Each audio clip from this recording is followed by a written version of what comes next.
what to make of the tumultuous year we've just been through.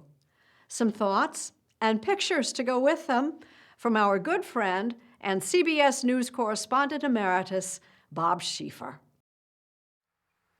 I've covered 13 presidential elections, but I'm 83 now, and the only plan I had for the 2020 election was to paint the magnificent birds along the Georgia coast. I got one done, and then the pandemic hit. So I turned from the natural world to make paintings about human nature, and it was a heartbreaking picture. People blocking the sight of bodies being taken from a nursing home in Washington state. The sad faces of those whose last contact with loved ones would be through a window. Our trained healthcare providers and scientists could not hide their despair. The crisis was changing our culture, and from the start, it was driving us apart. Some saw masks and social distancing as attacks on their freedom.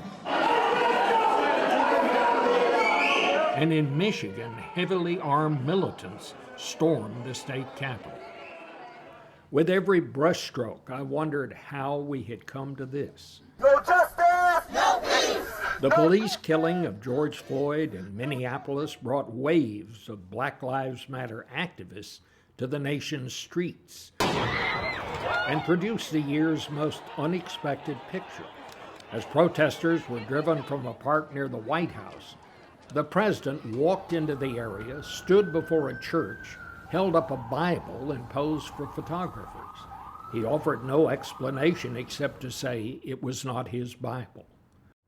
Black Lives Matter advocates were more direct. They plastered signs everywhere, including the statues of Confederate generals.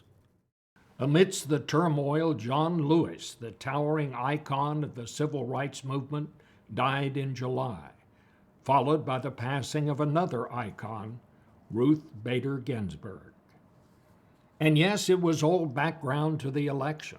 The Radical question, left. Will you shut up, man? Listen, who is on your... The only nation to hold an election during a civil war managed to hold one during a pandemic, and Americans voted in record numbers. Crowds filled the streets for Joe Biden's victory, though the election has revealed a nation deeply divided. The vaccine may beat the virus. Healing the divide may be harder. They're finding tremendous discrepancies in the votes. The president's attempt to overthrow the election has been blocked at every turn, but he and his allies press on. Yet, through it all, our most famous statue still stands tall, reminding us who we are and that our democracy must never be taken for granted.